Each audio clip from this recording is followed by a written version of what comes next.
Bom, então comecemos aqui pela interpretação dos sonhos. E ali no capítulo 3, que é um dos capítulos indicados, né, para a leitura, o Freud vai dizer que o sonho é uma realização de desejo. O que nos leva a indagar se existem sonhos de outra ordem, né, ou todos os sonhos são sonhos de desejo.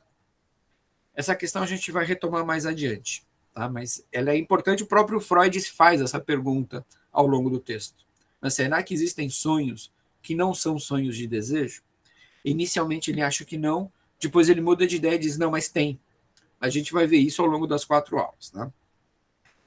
E mais adiante, no capítulo 6, né, do mesmo livro, o Freud vai afirmar que a maioria dos sonhos das pessoas adultas trata de material sexual e expressa desejos eróticos. Não qualquer desejo, mas são desejos eróticos. E aí eu vou adotar também um outro alerta como estratégia da aula, abusar um pouco das citações, que eu acho importante. Tá? Então eu vou citar muitos textos, literalmente, do Freud e de outros, né? E aí, em meio à aula, eu vou inserindo, digamos, problemáticas sociológicas. Tá? Bom, e esse fato se explica, segundo Freud. Peraí, está chegando mais gente. Boa noite, Alexandre. Esse fato se explica, né? Qual fato? Que a maioria das pessoas adultas, né, os sonhos da maioria das pessoas adultas trata de material sexual e expressa desejos eróticos. E esse fato se explica porque, vou citar o Freud, tá? Nenhum outro impulso, e aqui eu estou usando a tradução da LPM, tá? Aqui eu estou usando a tradução da LPM. Então, provavelmente alguns termos não batem. Então, a LPM vai traduzir tribe por impulso.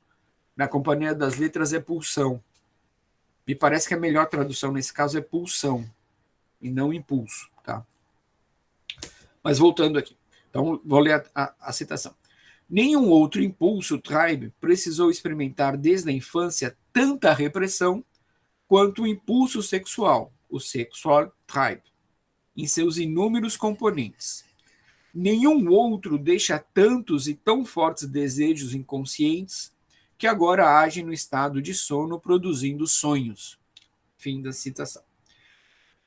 Embora o Freud fale dos desejos eróticos, tem que ficar claro que não são apenas as necessidades sexuais que os sonhos procuram satisfazer. Até porque essas necessidades sexuais elas são transformadas em outras formas de necessidade, ainda que na origem elas sejam sexuais. Tá? A gente vai ver isso também ao longo das 4 aulas. Né?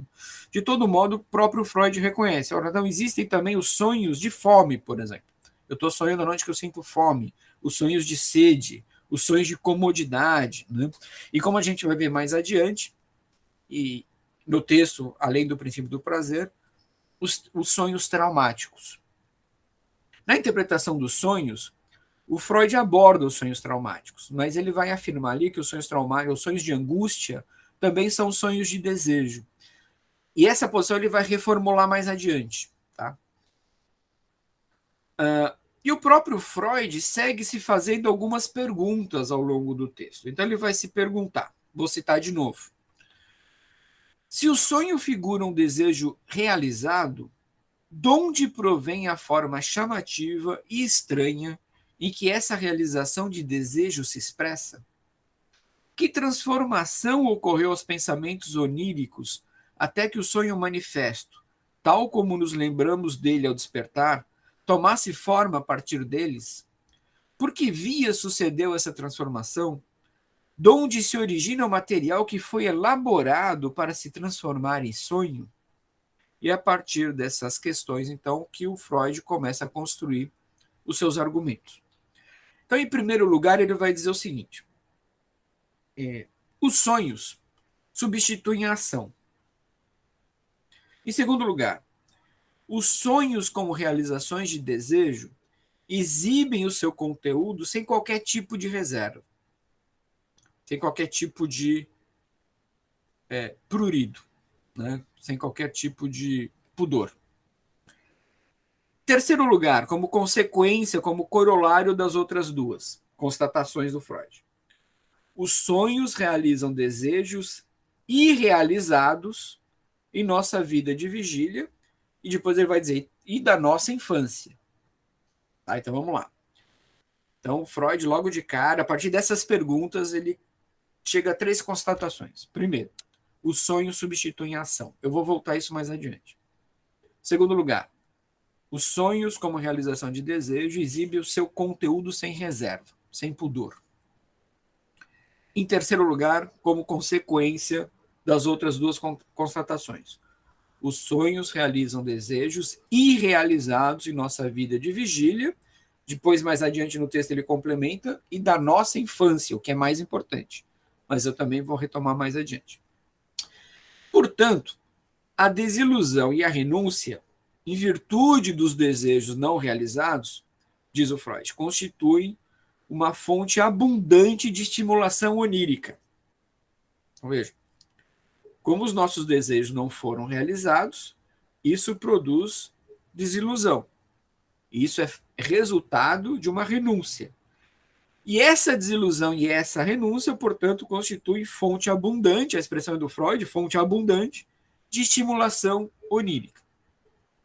Então, o sonho, é importante frisar, a gente guardar isso, a gente não esquecer, o sonho é um desejo a ser realizado. Tá? O sonho é um desejo a ser realizado. O pensamento desejado é objetivado no sonho. Tá? Então, um sonho que não se realizou procura ser realizado no sonho. Bom, então a gente tem que se perguntar, que é a pergunta, aliás, que Freud faz, como é que se dá esse trabalho onírico? E é no capítulo 6 da interpretação dos sonhos que o Freud começa a abordar essa questão. Primeiro, a gente precisa distinguir pensamento onírico do conteúdo onírico. Não é a mesma coisa, né? Pensamento onírico de conteúdo onírico. O pensamento onírico consiste no conteúdo onírico latente. Tá? Então, tem pensamento onírico e conteúdo onírico. O pensamento onírico consiste no conteúdo onírico latente. E o conteúdo onírico consiste no conteúdo onírico manifesto.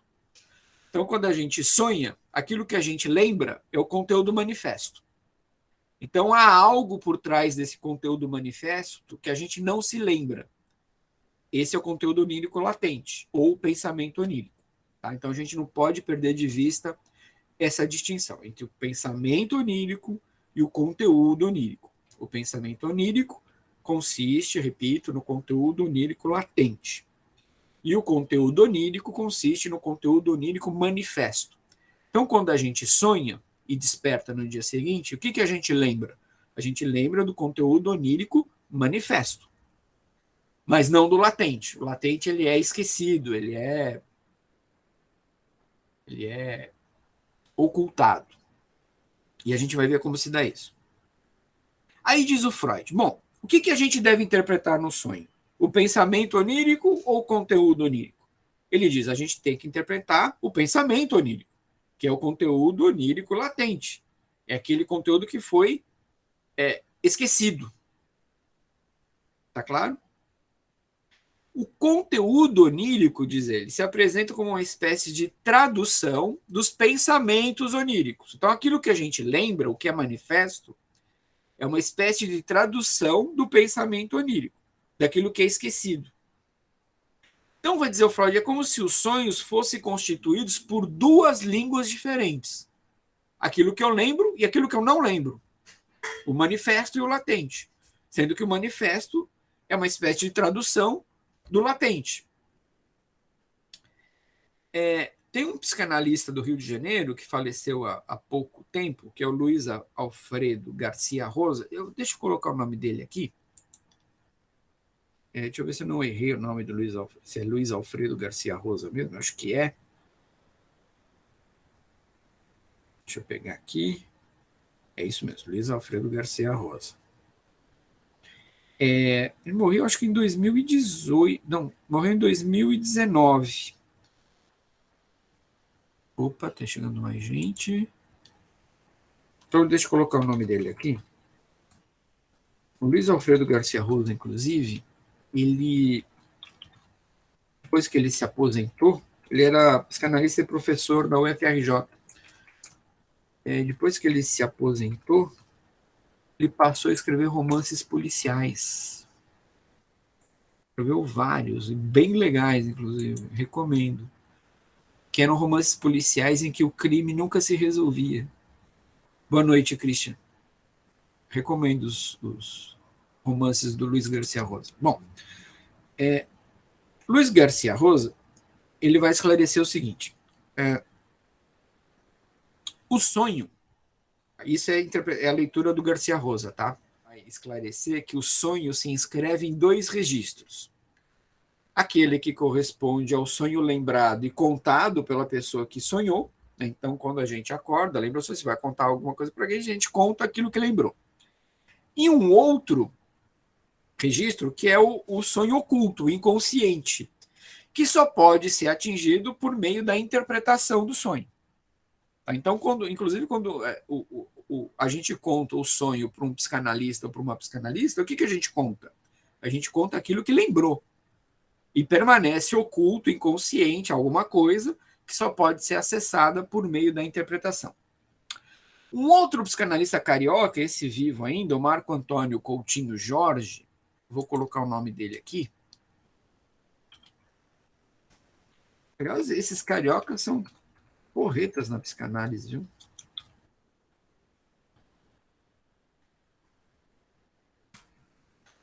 O Marco Antônio Coutinho Jorge, ele vai dizer o seguinte a respeito do mesmo assunto. Aqui eu vou ler um trecho do Coutinho Jorge, tá? Ele diz o seguinte: Freud introduz a noção de trabalho do sonho, como trabalho efetuado no inconsciente, de transformação dos pensamentos do sonho, o conteúdo latente, no qual reside o seu sentido, no conteúdo manifesto.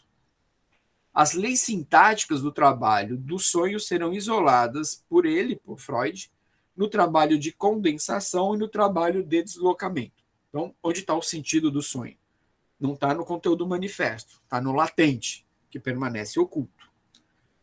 E ele permanece oculto graças a um trabalho de elaboração onírica. É esse trabalho do sonho. Ao meu ver, aqui se coloca um primeiro desafio a nós, sociólogos e sociólogas, ou cientistas sociais em geral. Como eu disse numa aula, existe uma farta bibliografia, muito mais que em sociologia, de antropologia do sonho. Esse desafio se coloca também para os antropólogos e antropólogas. Então, nós, cientistas sociais, a gente deve se ocupar dos pensamentos oníricos ou do conteúdo onírico? A gente deve se ocupar daquilo que é manifesto ou daquilo que é latente? Um sociólogo que a gente vai estudar daqui 5 semanas, 5 semanas é quase o fim do curso, né? Se bobear, né? Bom, enfim, mas nossa aula é organizada igual folhetim, vai deixando, né, o que é mais interessante para a aula seguinte, vai sempre criando um suspense. Né? Então, daqui 5 semanas, a gente vai estudar um autor francês, o Roger Bastide, que responde essa pergunta. E aí, eu particularmente concordo com a pergunta, com a resposta do Bastide. Tá? Então fica essa pergunta. No início eu achava alguma coisa que o Roger Bastide me convenceu do contrário. Tá? Então fica a pergunta. Nós, cientistas sociais, a gente deve interpretar o que é manifesto ou o que é latente? O que se mostra ou o que permanece oculto? Então daqui 5 semanas, respostinha do Roger Bastide. Tá? Eu já conheço a resposta porque eu já li o texto. E eu concordo com a resposta do Bastide. Ainda de acordo com Freud, né, quando o analista compara o conteúdo onírico com o pensamento onírico, é nessa comparação que vai se revelar o trabalho de condensação do sonho. Tá? Então, quando o psicanalista ou a psicanalista compara o conteúdo onírico ao pensamento onírico, é nessa comparação que se revela, segundo ele, segundo Freud, o trabalho de condensação do sonho. E aí diz o Freud: aquilo que a gente lembra, portanto, o que é manifesto, é um sonho curto, ele é pobre e lacônico, se comparado à extensão e à riqueza dos pensamentos oníricos. Então, veja, o que a gente lembra é curto, pobre e lacônico. Então, aquela metáfora já muito batida, mas que ainda funciona, que o que a gente lembra do sonho é a ponta do iceberg. O que está para baixo da superfície da água, que é a maior parte do iceberg, que é o mais importante, é onde está o sentido do sonho, isso a gente não lembra. E ele é muito mais extenso e muito mais rico do que aquilo que a gente lembra. Então, a condensação, diz o Freud, que é parte da elaboração onírica ou do trabalho onírico, ocorre pela via da omissão. Ou seja, o sonho que a gente lembra, ele nunca é uma tradução fiel, uma projeção ponto a ponto do conteúdo latente, do pensamento onírico. Mas é, diz o Freud, uma reprodução incompleta e lacunar desses pensamentos oníricos. Então, veja, o trabalho de condensação é também um trabalho de omissão. Está escondendo algo, está omitindo algo da gente. Né? Agora, se esconde algo da gente, aí vem uma outra pergunta. Se apenas alguns poucos elementos dos pensamentos oníricos alcançam o conteúdo dos sonhos, quais condições determinam suas escolhas? Mas o nosso inconsciente opera como nessa escolha? Escolhe o que para aparecer no conteúdo manifesto? Como que se dá essa escolha pelo nosso não só pelo inconsciente, mas na relação do inconsciente com o pré-consciente e o consciente? Né? Como se dá essa escolha? Uma primeira maneira de abordar tais escolhas, diz o Freud, é por meio das associações, que são elementos externos aos sonhos, mas manifesto pelos sonhos. Então vejam, quer dizer, vários elementos da nossa vida de vigília vão estar presentes no sonho.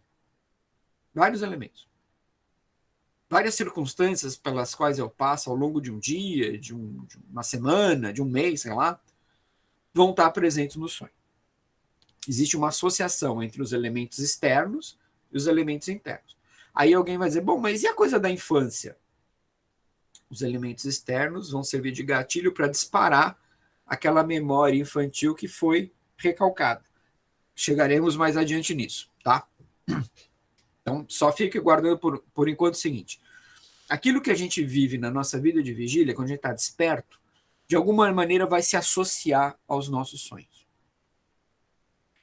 E aí, existe um outro ponto de interesse para uma interpretação sociológica dos sonhos, que são essas associações. Por quê? Porque associações correspondem a elementos externos ao sonho, portanto, a elementos sociais que acontecem na minha vida, nas minhas interações, de alguma maneira vão estar presentes no sonho. Tá claro até aí? Agora vem um trechinho um pouco mais complicado, tá? Porque quando a gente fala em associação, a gente pode pensar em dois níveis, tá? É a associação do que está fora, né, na minha vida social e que se associa aos meus sonhos, ou é a associação que quem sonha vai fazendo espontaneamente entre certos elementos e os sonhos. Também vou chegar lá mais adiante. Então tem aí algo um pouquinho mais difícil, que é o seguinte. Vai dizer o Freud. De um elemento dos sonhos, o caminho das associações conduz a vários pensamentos oníricos. Tá? Ó, de um elemento do sonho, o caminho das associações, porque é sempre mais de uma, conduz a vários pensamentos oníricos. De um pensamento onírico, a vários elementos oníricos. Então, vejam. De um elemento do sonho, o caminho das associações conduz a vários pensamentos oníricos. E de um pensamento onírico a vários elementos oníricos. Então, vê como a coisa vai abrindo, né? Então, de um elemento para vários pensamentos oníricos. De um pensamento para vários elementos oníricos. Então, vai dizer o Freud, não há no sonho, não há, portanto, abreviação na formação dos sonhos.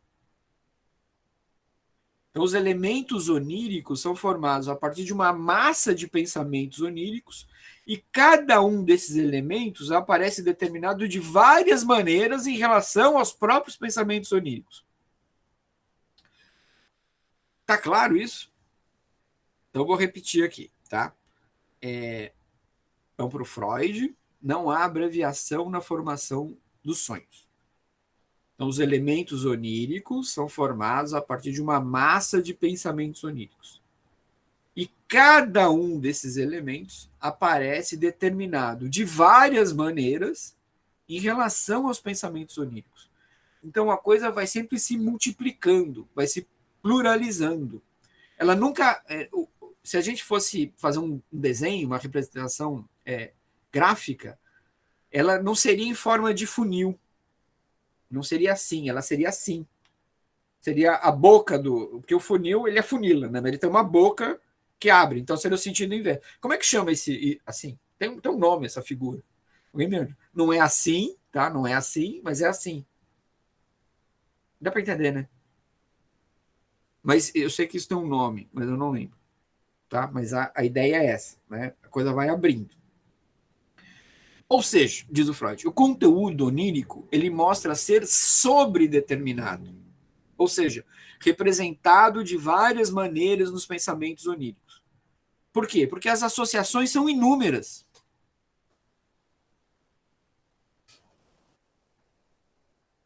Por isso que o conteúdo onírico, quem lê o texto diz lá, ele é sobredeterminado.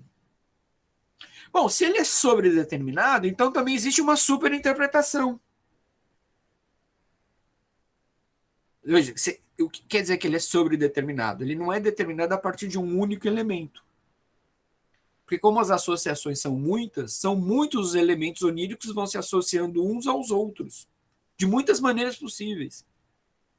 Então, se há sobredeterminação, há também, diz o Garcia Rosa, superinterpretação. O que ele quer dizer com isso, né? Com superinterpretação?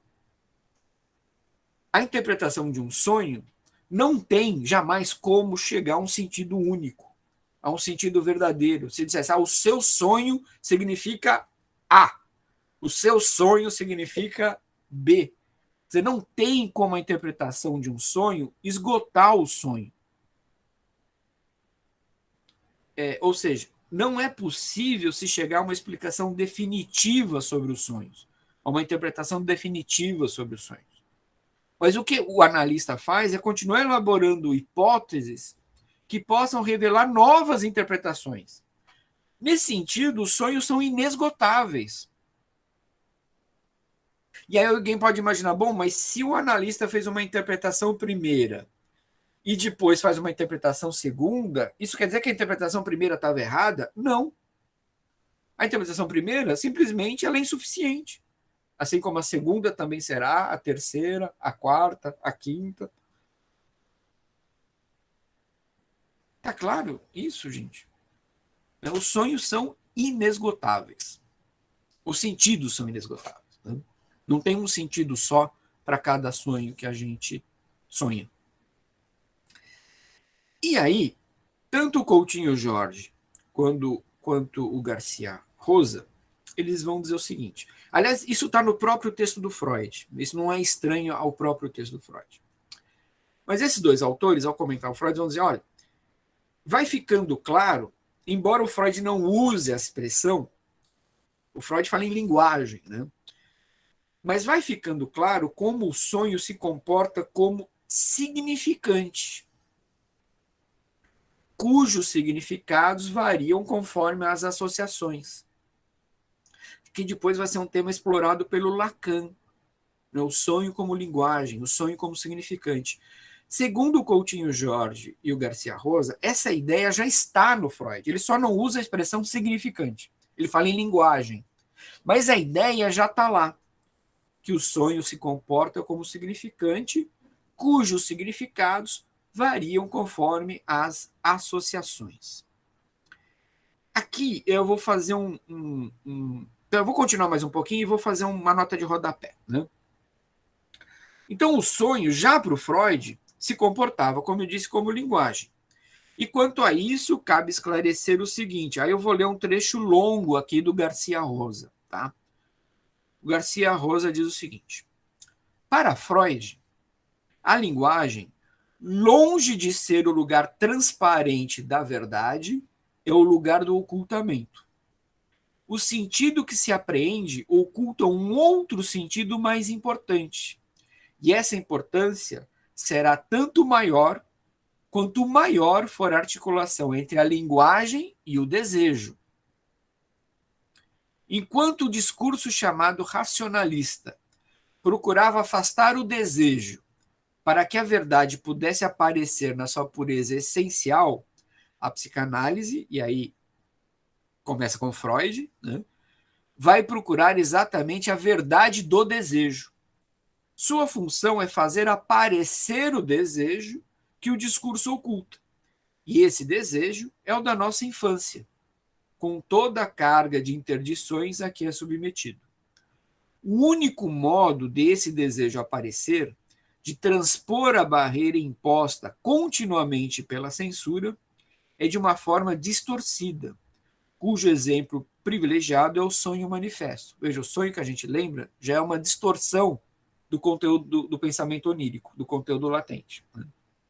O sonho manifesto, assim como os sintomas, são o efeito de uma distorção cuja causa é a censura. É a esse trabalho de distorção que Freud dá o nome de elaboração onírica ou trabalho do sonho.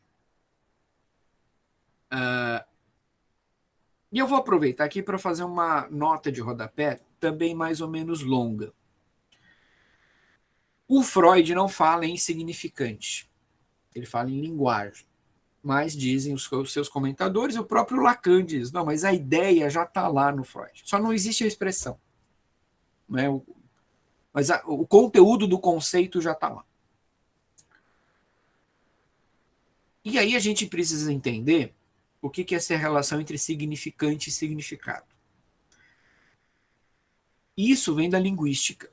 Né? E é o Lacan que vai explorar isso. Né? Talvez seja o primeiro a explorar isso profundamente, estabelecendo essas relações entre linguística, entre a ciência da linguística e a ciência da psicanálise.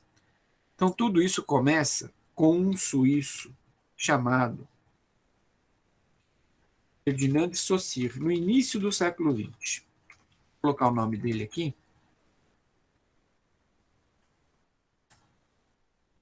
Deve ter gente que me ouviu falando disso, mas vou ter que repetir. Tá? O Saussure vai dizer o seguinte: o signo linguístico, que é a palavra, tá? Toda palavra é um signo linguístico. O signo linguístico ele é composto de duas instâncias: o significante e o significado. E aí ele vai definir, né, o que é significado e o que é significante. Então, para o Saussure, o que é o significado? Alguém aí já leu, já ouviu falar aí do Saussure? A Ana já leu, certamente. Então, o que é o significado? Então. É, Raquel? É sempre. Tá, então vou repetir aqui. O Saussure tem uma resposta muito bonita para o que é o significado. Ele tem uma imagem, ele constrói a resposta é poética. O Saussure vai dizer o seguinte: o significado é a imagem acústica do signo linguístico. O significado é a imagem acústica da palavra. Aí eu vou usar aqui o mesmo exemplo do Saussure, tá? O Saussure diz lá, árvore. Quando ele diz árvore, todo mundo entende que é uma árvore, certo? Ninguém precisa pegar um dicionário aqui para ver o que é árvore. Aliás, se pegar o dicionário, talvez complique. Né? Porque pegar o dicionário vai dizer, é um conjunto de raiz, caule, flores e frutos. Aí você vê, mas tem árvore que não tem fruto. Aí é árvore ou não é árvore? Né? é árvore. Né? Então o dicionário atrapalha. Não, se eu disser árvore, todo mundo sabe o que é. Só que tem o seguinte, a gente tem aqui 14 pessoas assistindo nossa aula. Né? Quando eu digo árvore, cada um de vocês, na mente de vocês, pode formar uma imagem diferente de árvore. Né? Então, o Léo pode pensar numa bananeira, a Ana num coqueiro, a Raquel numa palmeira, o Wagner num jacarandá, que mais de árvore tem? A Daniela num pinheiro. Cada um pensa numa árvore diferente, mas todo mundo entende o que é árvore, certo? E aí, uma coisa importante também. O Saussure separa significante e significado para poder explicar o que é cada um. Mas, diz ele, mas não dá para entender o que é o signo, não dá para separar. Existe uma articulação, uma solda inseparável entre significante e significado. Ele separa para poder explicar o que é, mas a rigor são inseparáveis, tá? Bom, então esse é o significado. É a imagem acústica de uma palavra. Aí vem outra pergunta. O que é significante? O que é o significante árvore? Aí ele vai dizer o seguinte, bom, o significante da árvore é o seguinte, a árvore não é, aliás, desculpa, gente, eu inverti, tá? O significante é a imagem acústica. Eu inverti aqui, ó. Tá vendo? Eu vou colocar, inclusive, no chat. Eu inverti. O significante é a imagem acústica da palavra.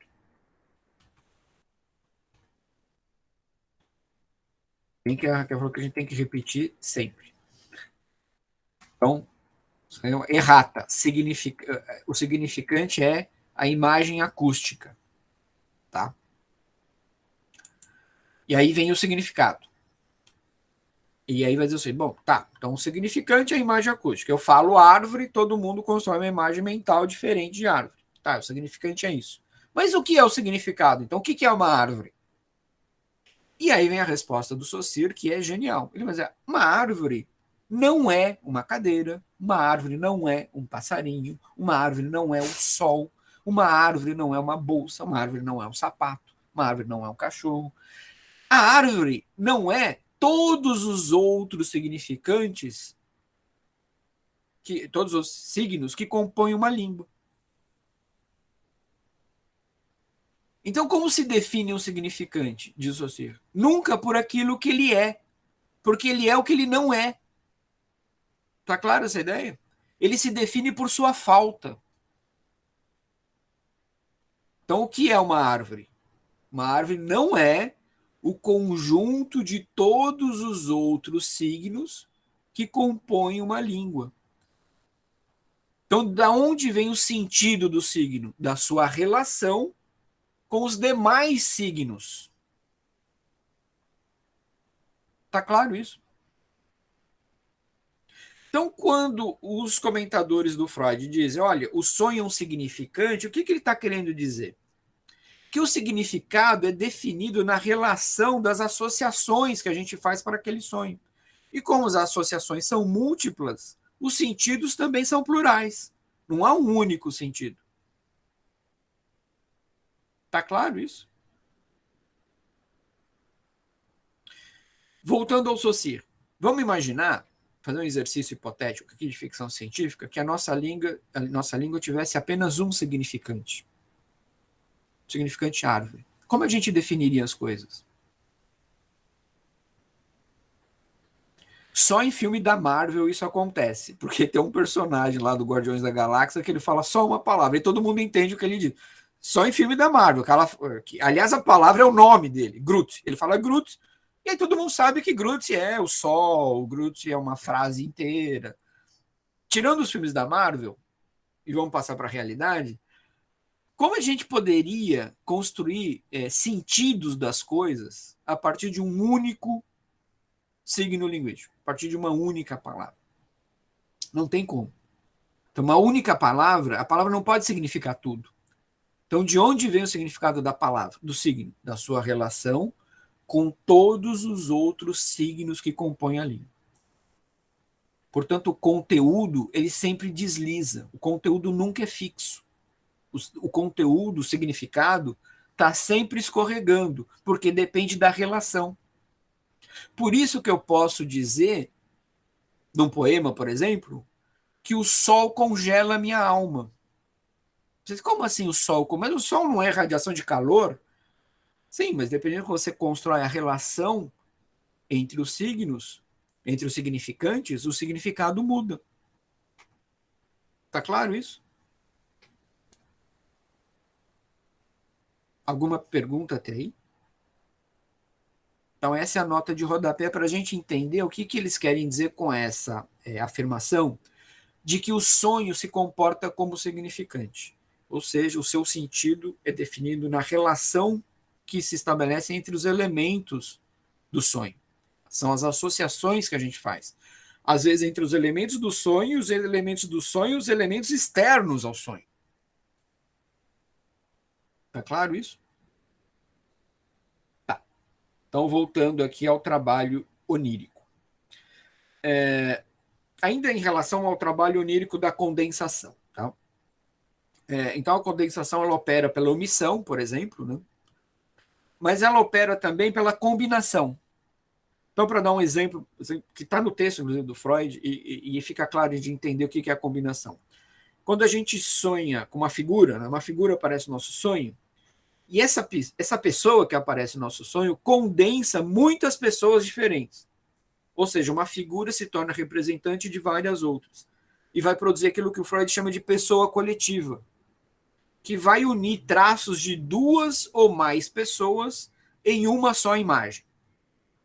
Então a gente tem aí combinação de vários elementos do conteúdo latente que possuem algo em comum com um único elemento do conteúdo manifesto. O que quer dizer? Quando eu sonho, né, a gente lembra do conteúdo manifesto. Aí eu lembro que apareceu lá o meu avô no sonho. Tá? Meu avô apareceu. Só que o que o Freud está dizendo? Se há condensação, o seu avô pode não ser só seu avô. O seu avô pode ser a combinação de várias outras pessoas. Daí a importância de a gente observar os detalhes do sonho, diz o Freud. Porque é no detalhe que eu posso perceber se aquela pessoa é apenas uma única pessoa, que pode acontecer, ou se ela é a condensação de muitas pessoas numa só. Então, em que detalhes eu tenho que prestar atenção? Como a pessoa fala, qual a roupa que ela veste, como ela anda, porque ela pode falar como uma pessoa A, se vestir como uma pessoa B e se comportar como uma pessoa C. Então, nesses detalhes que eu vou reconhecendo se há condensação, que é essa combinação de elementos ou não. Além das condensações, há também o trabalho onírico do deslocamento. E lembrando, tá, que tanto a condensação quanto o deslocamento, depois eu vou falar de mais não é elementos, mas outros dois trabalhos oníricos. Os trabalhos oníricos, os 4, a gente viu até agora a condensação e eu comecei a falar do deslocamento, são formas de evitar que o conteúdo essencial dos pensamentos oníricos apareça no sonho. Então, o trabalho de elaboração onírica é o trabalho da censura, é não deixar o conteúdo latente aparecer. Então, vou ler aqui um outro trechinho do Freud a respeito. Freud vai dizer o seguinte: poderíamos dizer que entra no sonho não aquilo que é importante nos pensamentos oníricos, e sim aquilo que está contido neles de maneira múltipla.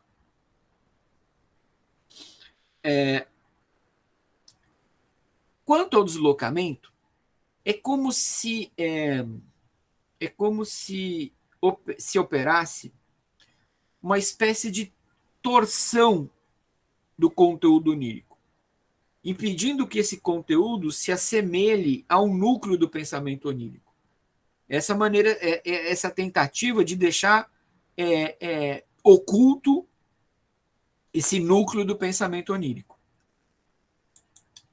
Então, o deslocamento é essa torção do conteúdo onírico que é feita em nome da censura, para não deixar que o núcleo do pensamento onírico e os seus sentidos aflorem, apareçam. Então, deslocamento e condensação mas o mesmo vai acontecer posteriormente, constituem mecanismos de censura que visam aquilo que o Freud chama no texto de defesa endopsíquica. Vou colocar aqui no chat, tá? Defesa, uma expressão do Freud, defesa endopsíquica.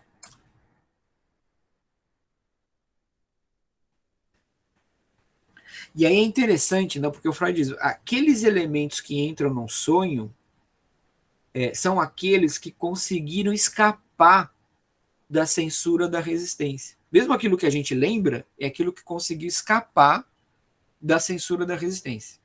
E olha que aquilo que a gente lembra já sofreu censura, e é por isso que a gente lembra.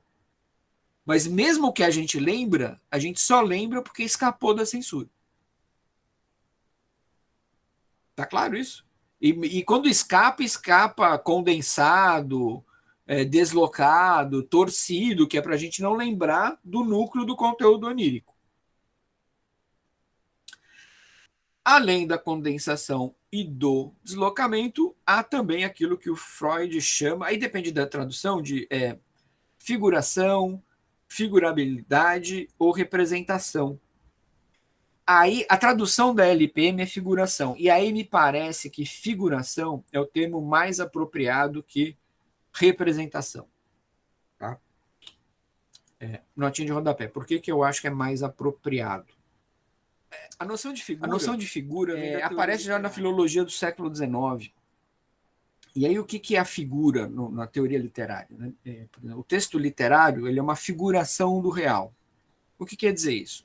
O texto literário não é o real. É uma reelaboração do real. Mas que remete ao real.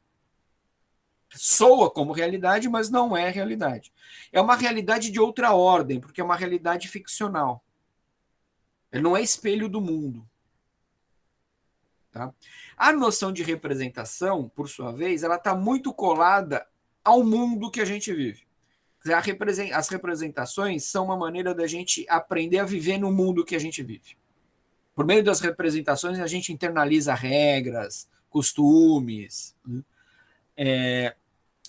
A figura não, ela pode atuar até no sentido contrário da representação nesse sentido. A figura ela pode abalar aqueles sentidos que as representações tentam cristalizar. Então, as representações corresponderiam a uma espécie de cristalização dos sentidos da vida social. As figuras, elas podem representar, elas significam frequentemente o oposto, um questionamento desses sentidos. E aí, por isso que eu acho que no texto do Freud, a tradução de figura ou figurabilidade ou figuração é melhor que o de representação. Porque isso tem mais a ver com a ideia, com a noção de sonho com a qual o Freud trabalha. Tá claro isso? Quer dizer, o que eu lembro do sonho não é o que interessa do sonho. O que interessa está lá escondido, está oculto. E aí a figuração é uma maneira de censura também, de torcer os sentidos do sonho. Então, por isso, fechando a nota de rodapé, me parece que a tradução da LPM nesse sentido é mais feliz do que as outras, como, por exemplo, da Companhia das Letras. Se a tradução da Companhia das Letras é melhor para Tribe, que é pulsão, a LPM traduz como impulso ou instinto, acho que é impulso, né? A LPM traduz como impulso. Nesse caso, a LPM traduz melhor a ideia da figuração ao invés de representação. Né? Bom, a figuração ou a figurabilidade dos sonhos também aparecem como condições de seleção do material que entra no sonho, que operam, as figuras operam na transformação do material latente dos pensamentos oníricos em conteúdo onírico. Lembrando sempre da distinção entre o pensamento e o conteúdo. O pensamento é o que está oculto, o conteúdo é o que se manifesta. Né? Então, as figuras. E aí, diz o Freud, quando a gente sonha muito por imagem. Né? As imagens são importantes nos sonhos. Né? Essas imagens também trabalham no sentido de transformar o material latente em material manifesto. E, portanto, ao transformar, ao traduzir, alguma coisa é ocultada, alguma coisa é escondida. Então, a figuração é esse trabalho onírico que consiste na transformação dos pensamentos oníricos em imagens. O que, segundo Freud, vai revelar mais uma vez a singularidade, a idiosincrasia da linguagem onírica. Reparem, quando a gente sonha, a gente tem muita imagem e a gente fala. Mas alguém sente cheiro em sonho? Alguém já sentiu algum odor em sonho? Alguém sente gosto em sonho? Eu nunca senti. É muito raro ter gente que. Eu nunca ouvi falar, na verdade. Gente que se sentiu cheiros em sonhos. Não, tem as imagens, elas são. Né? São imagens fantásticas, às vezes. Outro dia até comentei no grupo, eu tive um sonho tão legal que é por isso que eu não quis me preocupar em interpretar o sonho. Eu sonhei que eu estava voando dentro de uma clave de sol. Porra, é sensacional. Eu acho que eu vou me preocupar em interpretar isso. Fiquei tão feliz com o sonho. Acordei tão bem. Mas não é uma imagem bacana? Voar dentro de uma clave de sol. Sei lá o que isso quer dizer, mas eu achei o máximo. É claro, o Freud diria, não, sonho, a figura é sensacional, mas alguma coisa ele está escondendo aí. Alguma coisa essa figura ocultou. Né? Quer dizer, a forma do sonho figura o conteúdo oculto. A forma do sonho, a figura, oculta esse desejo irrealizado. Então a imagem, para mim, é espantosa, mas o que será que ela esconde? Eu não me dei o trabalho de me autoanalisar. Porque a imagem é tão bonita, e depois se eu analisar, eu posso me desapontar, né? Eu sonho, eu queria matar o meu irmão, matar meu gato, não imagina, né? Não. Melhor não interpretar. E aí o Freud vai falar também da relação entre as imagens. E aí a relação entre as imagens, diz ele, não permite pensar em termos de causa e efeito. É, é, e por quê? Né? Porque a relação entre as imagens, ela não é definida, eu vou usar os termos se eu não me engano, é do Coutinho Jorge, pelo ou, mas pelo e. Eu não sei nem se não está no Freud isso mesmo. Deixa eu colocar aqui no nosso chat. Né? Então,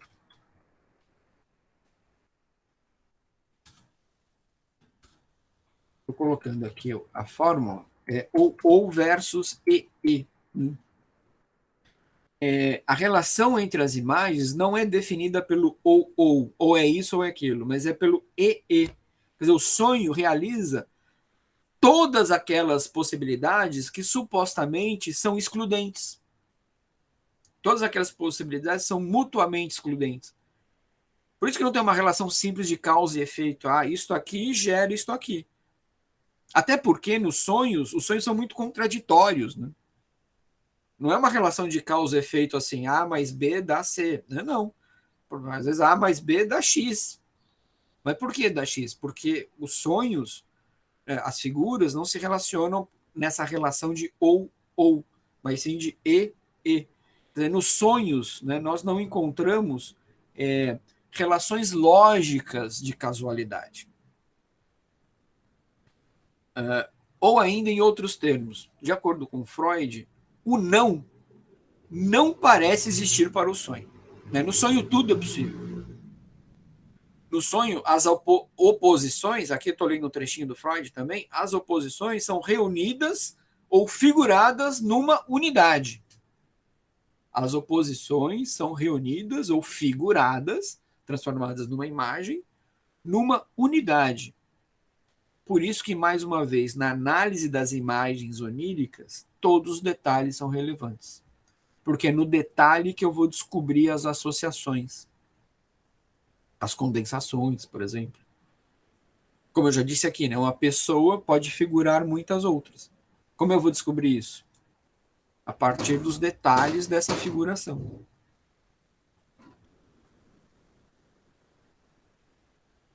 Tá claro até aí, gente?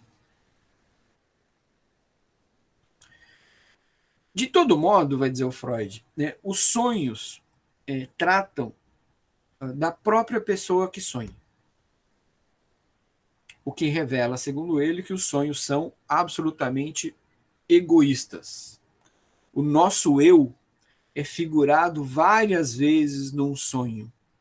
Ora diretamente, ora o eu aparece como eu mesmo, então eu, Enio, estou sonhando comigo, às vezes o Enio do sonho é o Enio que está sonhando, ou às vezes mediante a identificação com pessoas estranhas. Às vezes uma pessoa estranha que aparece no sonho não é estranha, mas sou eu mesmo. Que aí só o trabalho de interpretação vai revelar. Né? E aqui a gente, a meu ver, se depara mais uma vez com um novo desafio para a sociologia. Né? Quer dizer, uma interpretação sociológica dos sonhos não pode tomar os sonhos como egoístas. Por quê? Porque, do ponto de vista da sociologia, cada pessoa, cada um de nós, é o resultado de um conjunto amplo de interações e de pertencimentos sociais. Então tem aí um desafio. Bom, Freud está dizendo que o sonho é egoísta, mas uma interpretação sociológica do sonho não pode levar isso em conta. Por quê? Porque nós nunca somos apenas nós.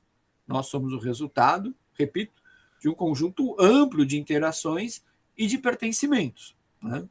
Nós somos pais, nós somos filhos, nós somos irmãos, nós somos irmãs, nós somos namorados, namoradas, maridos, esposas, professores, alunos, professoras e alunos. Olha quantas coisas a gente é ao mesmo tempo. Né? Então, a gente estava começando, né, conversando no início, falando de cuidar da saúde e tudo mais. Né? É, então, a gente trabalha, mas sai do trabalho e vai para a aula. Então, no trabalho, eu exerço um papel social. Né? Inclusive numa hierarquia diferente. Aí eu vou para a sala de aula, aí eu vou dar aula, estou num outro papel. Aí eu vou para uma outra sala de aula, mas é que eu não dou mais aula, eu sou o aluno ou a aluna. Né? O Ronairo estava dizendo para a gente, né? O quarto turno. Então eu estava no consultório, depois fui dar aula, vim assistir aula, depois fui para a academia. Então vejam como, para usar a expressão do Laíro, como somos pessoas plurais, né? E exercendo papéis diferentes, com distribuição de poder diferente em cada papel que a gente desempenha, com interações diferentes em cada lugar que eu vou. Então, o Ronaldo, quando terminar a nossa aula, já repito que eu morro de inveja, vai para a academia fazer ginástica. Provavelmente ele não vai com a mesma roupa que de manhã ele estava no consultório. Espero que não, Ronaldo. Você mude de roupa.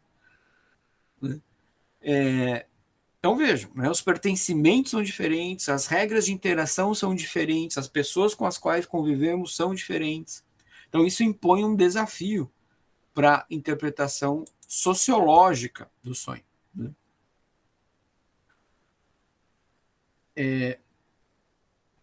O trabalho do sonho, de modo geral, confere ao sonho a aparência do absurdo, né, confere a aparência do sonho, a aparência do bizarro, do fantástico. E tudo isso, né, a aparência do absurdo, do bizarro, do fantástico, tudo isso, diz o Freud, serve para disfarçar o sonho. Serve para disfarçar o desejo que irrompe no sonho. Vou ler aqui um trechinho do próprio Freud a respeito. Ele vai dizer o seguinte: podemos realmente afirmar que o trabalho do sonho se serve de todos os meios acessíveis para a figuração visual dos pensamentos oníricos, sem se importar se parecem lícitos ou ilícitos à crítica de vigília. Então, tudo no sonho, tudo é possível. No sonho, tudo é possível. Mas, de todo modo, tudo isso serve, repito, para disfarçar esse desejo não realizado, esse desejo, por alguma razão, reprimido. A figuração do sonho, diz o Freud, também pode se dar por meio de símbolos. E aí diz o Freud, existem símbolos que são da ordem daquele ou daquela que sonha. São símbolos muito pessoais de quem está sonhando. Por exemplo, esse sonho que eu acabei de dizer. Eu sonhei que eu estava voando dentro de uma clave de sol. A clave de sol é esse símbolo que está ali para mim de maneira muito, né, muito peculiar.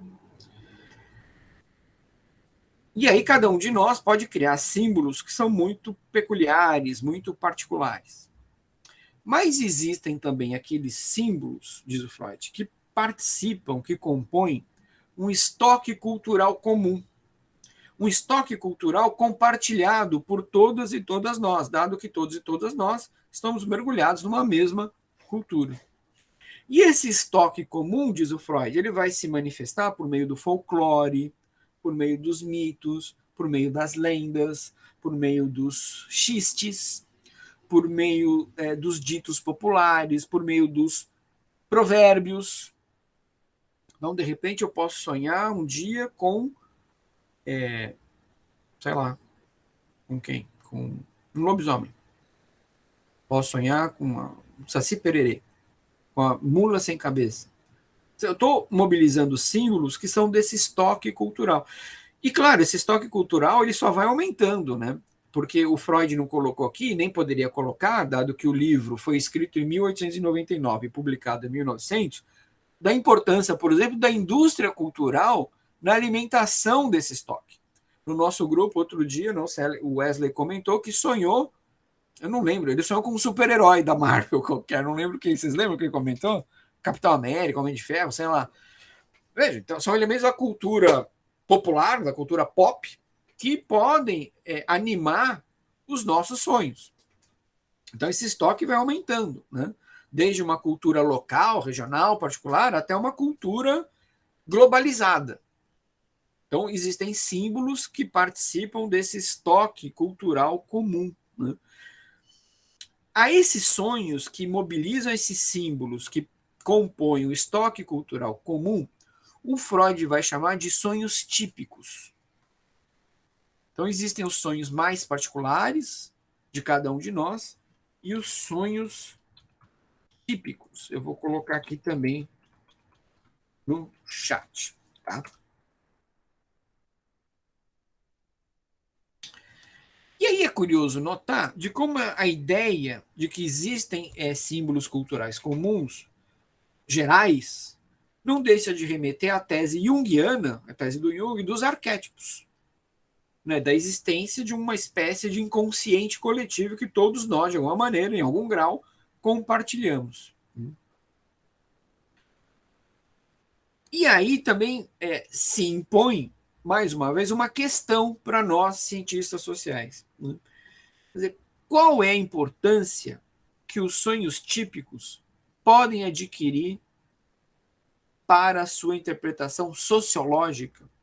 Quer dizer, será que são esses sonhos típicos que constituem a matéria sociológica por excelência? Ou não? Ou a simbolização particular do trabalho onírico de cada indivíduo também interessa à sociologia? Ou, em outros termos, a interpretação sociológica ela deveria se debruçar sobre as associações fornecidas pelos próprios sonhadores e pelas próprias sonhadoras, ou se concentrar diretamente sobre os símbolos que participam desse estoque cultural comum? O que cabe à sociologia fazer? Às ciências sociais. Repito, cabe às ciências sociais estudar, interpretar a simbolização particular do trabalho onírico de cada indivíduo ou estudar os chamados sonhos típicos. Como eu já falei para vocês, para quem não é do nosso grupo, o nosso grupo começou uma pesquisa sobre os sonhos e pandemia. Né? E essa pesquisa que no momento a gente desenvolve, a gente usou como instrumento de coleta de dados a aplicação de um questionário pelo Google Forms. Então, nesse caso específico do questionário, como a gente não tem acesso aos sonhadores e às sonhadoras, a gente vai ter acesso ao que está relatado no questionário, é bem possível que a gente se dedique, no caso desse instrumento, à interpretação sociológica dos sonhos típicos, dos símbolos compartilhados. Porque até se a gente quer fazer uma relação entre os sonhos e a pandemia, por exemplo, alguns sonhos são muito recorrentes, muita gente teve, provavelmente aqui muita gente teve também, de sonhar que está no espaço público sem máscara. Isso seria um sonho típico. Um sonho compartilhado por muita gente. Né? Mas isso não nos impede que numa segunda etapa, aliás, é o que a gente pretende fazer, que a gente se ocupe e se preocupe com a interpretação das cadeias associativas construídas pelos próprios sonhadores e sonhadoras. Só que aí a gente não vai poder usar como instrumento de coleta o questionário. A gente vai ter que fazer entrevista, a gente vai ter que fazer grupo focal, que é a proposta do Montague Ullman. Né?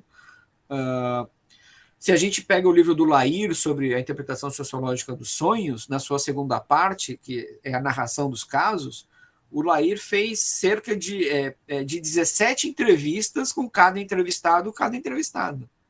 17 entrevistas com cada pessoa. Né? Ele somou lá, ele me disse que tem. Me disse, não me disse nada, está no livro.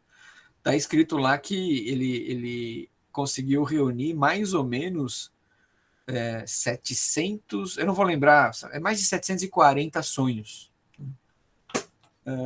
Mas porque ele fez várias entrevistas com cada. Não era um número muito grande de pessoas que ele entrevistou, era um número pequeno. Mas ele entrevistou muitas vezes cada pessoa. Então, mas no nosso caso, no nosso primeiro instrumento, que se trata de um questionário, é muito provável que a gente vá se deparar com os sonhos típicos. Ainda em relação à figurabilidade, né, para a gente encerrar esse tópico. Embora as figuras sejam importantes, né, quer dizer, a formação imagética do sonho ela é muito importante, ela é central, a figurabilidade não elimina completamente a fala. Né?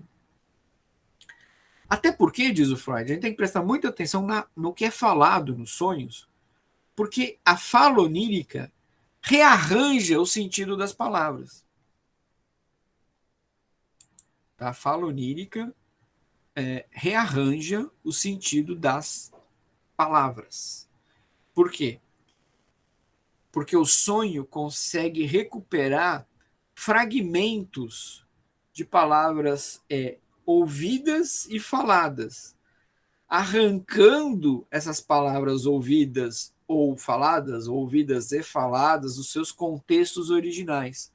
Então vai despedaçando essas palavras, incorporando outros fragmentos em detrimento, alguns fragmentos em detrimento de outros, juntando os fragmentos de maneira completamente nova. Então, as figuras são importantes, a figurabilidade é importante, mas a fala continua sendo importante. Repito, porque a fala, a nossa fala nos sonhos, ou das figuras que povoam nossos sonhos, rearranja o sentido das palavras. E como que rearranja? Recuperando fragmentos de palavras ouvidas e faladas quando eu estou desperto, por exemplo. Mas aí o sonho arranca isso do contexto original, despedaça aquele sentido e vai incorporando outros fragmentos, alguns fragmentos em detrimento de outros. E vai juntando de maneira inusitada esses fragmentos. Então, a figurabilidade é importante, mas a fala continua também muito importante no interior dos sonhos. Por fim, e aí eu acho que aí a gente consegue encerrar a aula de hoje, o Freud apresenta um quarto fator envolvido na formação dos sonhos. Então a gente viu a condensação, o deslocamento e a figurabilidade, ou figuração. Então vamos agora ao quarto fator envolvido na formação do sonho, ou, uma outra expressão, elaboração onírica. Que é a que o Freud chama de elaboração secundária.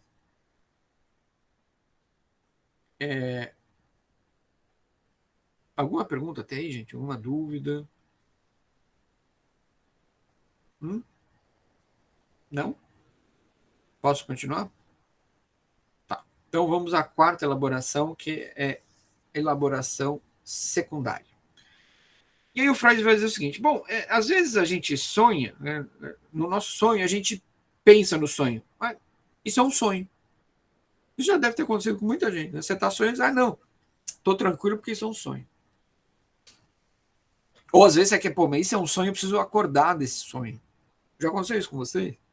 De se perguntar no sonho, ou constatar que aquilo é um sonho, E aí pode tranquilizar ou preocupar, né? Isso é um sonho, então tô tranquilo.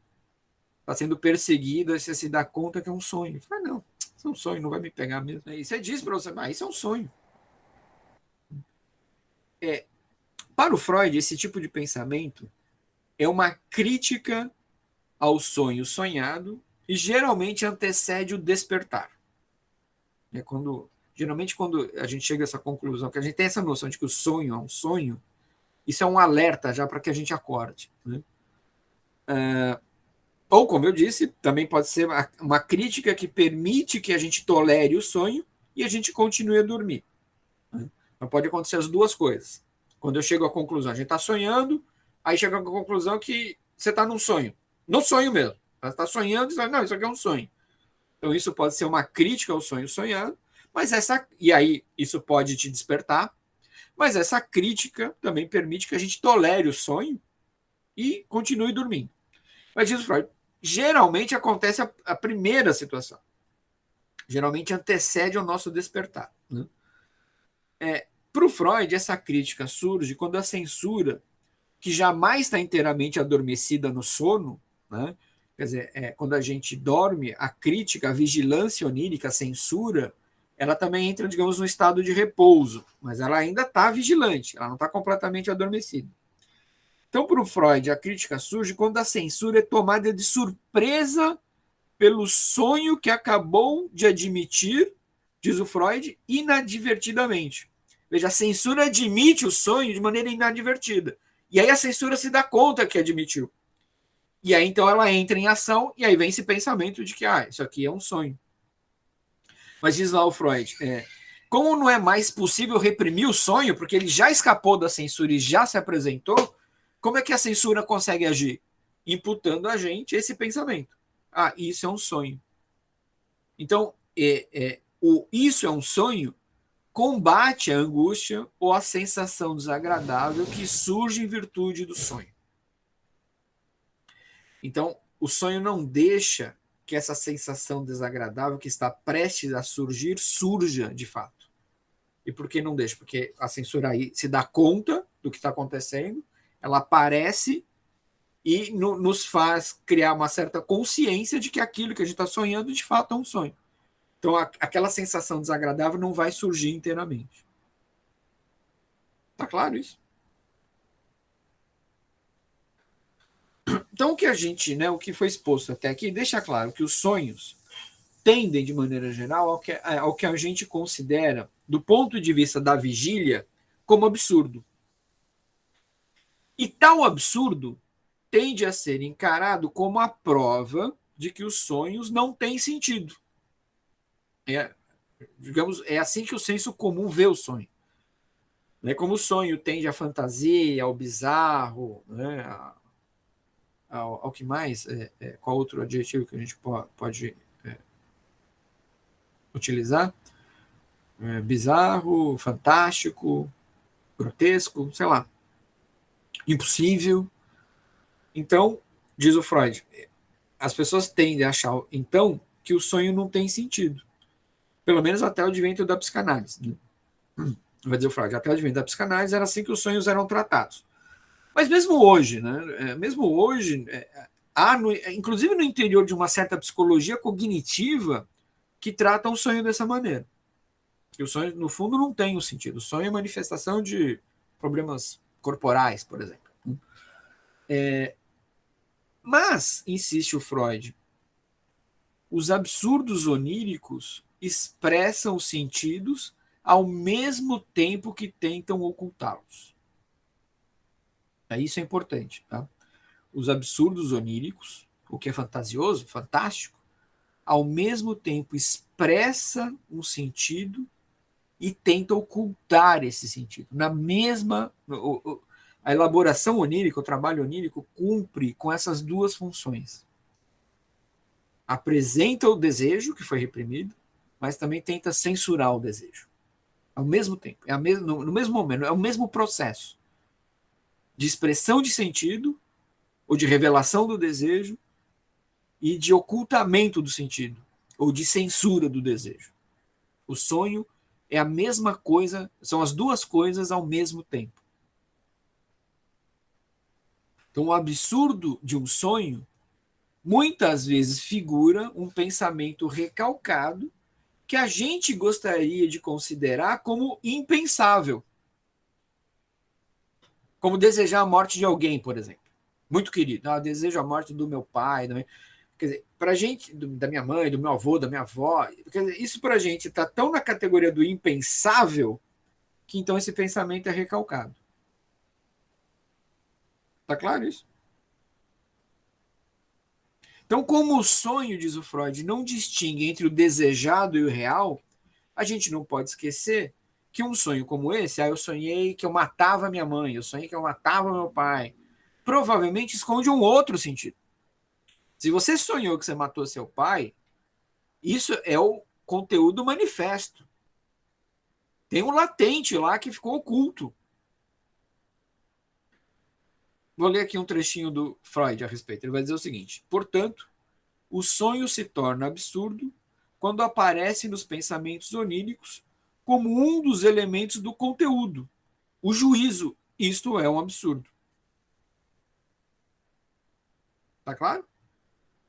E esse juízo, assim como a gente pode surgir no sonho, né, a ideia de que isso é um sonho, também no próprio sonho pode aparecer esse juízo de que isso é um absurdo. Pode acontecer durante o próprio sonho. Mas é mais comum, diz o Freud, que isso acontece quando a gente desperta e tenta entender o sonho que a gente teve na noite anterior. Aí sim, isso é mais comum de acontecer. Aí sim eu atribuo essa classificação, essa definição, esse adjetivo para o meu sonho. Isso é um absurdo, porque isso é impensável. Né? Pode acontecer no sonho, mas é mais comum que aconteça quando a gente desperta. Né? Lê um outro trechinho aqui do Freud. Vai dizer o seguinte: é da natureza de toda censura que se esteja autorizado a falar antes a inverdade do que a verdade acerca das coisas proibidas. De novo, que eu acho bem bonito, inclusive. É da natureza de toda censura que se esteja autorizado a falar antes a inverdade do que a verdade acerca das coisas proibidas. Então, quando a gente relata o nosso sonho para um analista, o que, que a gente está relatando? A inverdade, não a verdade.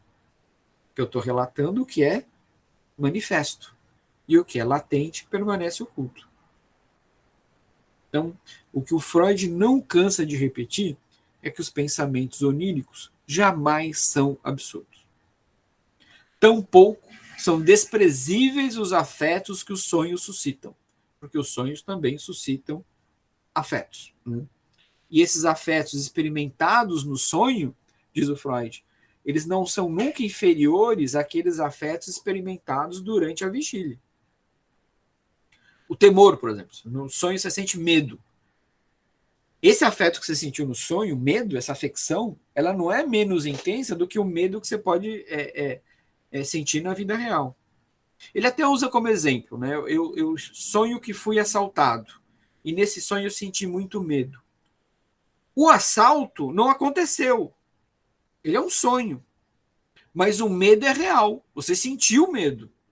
Esse afeto, ele é real. Ele não está só no sonho.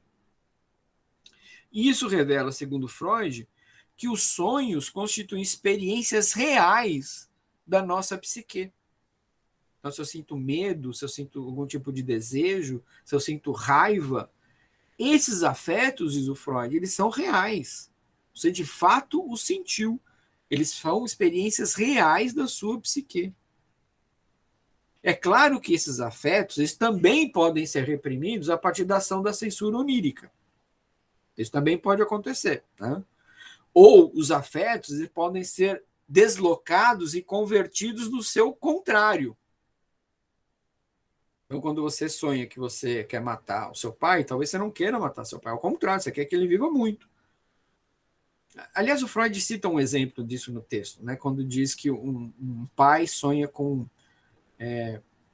que mata um filho, né? Porque o filho já morreu, na verdade, né? O filho já morreu, e ele sonha que mata o filho.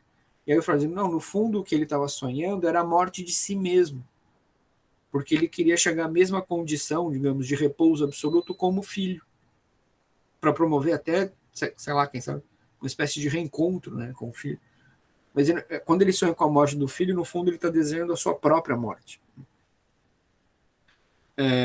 E os afetos, né, podem ser deslocados e convertidos no seu contrário, porque aí a gente não pode esquecer que a realização de um desejo não é outra coisa senão a substituição, diz o Freud, de alguma coisa desagradável por uma coisa agradável. A realização de um desejo é a substituição de uma coisa desagradável pelo seu contrário. Mas, ao mesmo tempo, para evitar que o desejo se concretize, a censura procura reprimir ou inverter os afetos. Então, veja de novo essa ambiguidade, essa luta, essa tensão que sempre vai existir no modelo teórico do Freud. A gente vai voltar a isso nas duas próximas aulas. E essa repressão, e aí quem diz isso é o próprio Freud, tá? Essa repressão, essa inversão, de acordo com o próprio Freud, insisto, servem também à vida social. Quer dizer, essa repressão de certos afetos, elas são importantes para garantir a coesão social. Então, a censura nos ordena a reprimirmos os nossos afetos, para que esses afetos também não surjam durante a vigília. Então, esse trabalho, essa elaboração onírica também é importante para manter a coesão social. Mais adiante eu vou falar disso também de novo. Tá?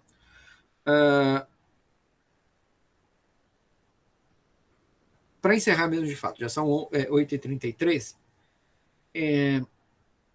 Então eu disse aqui, né, que quando a gente relata um sonho para um analista ou uma analista, o que a gente está relatando é a inverdade do sonho. A gente está relatando o conteúdo do manifesto, não o pensamento onírico. Aí a gente poderia se perguntar, bom, mas isso metodologicamente não cria um problema, pelo menos para o analista ou para analista, né? Então, o Freud ele vai dizer, ele esclarece que, a rigor, a gente nunca interpreta os sonhos em si, mas os relatos dos sonhadores, das sonhadoras, sobre os sonhos que sonharam. O que o analista interpreta é o relato, não é o sonho em si. E o relato jamais é uma reprodução fiel do sonho. Por quê? Porque aquilo que a gente recorda do sonho é mutilado pela infidelidade da nossa memória. A nossa memória se torna incapaz de conservar o sonho em sua totalidade. E aí, eu acho natural que... Mas aí não tem um problema? Como é que você faz a interpretação do sonho se você não tem acesso ao sonho e só ao relato do sonho? E vai saber se esse relato do sonho já não é um relato organizado por aquele que sonhou. Quer dizer, no relato, o cara já vai arrumando as coisas, construindo um sentido. Né? Bom, isso é um problema ou não? Assunto para a próxima aula, é o nosso fechamento como um folhetim, né? Deixa um suspense para semana que vem.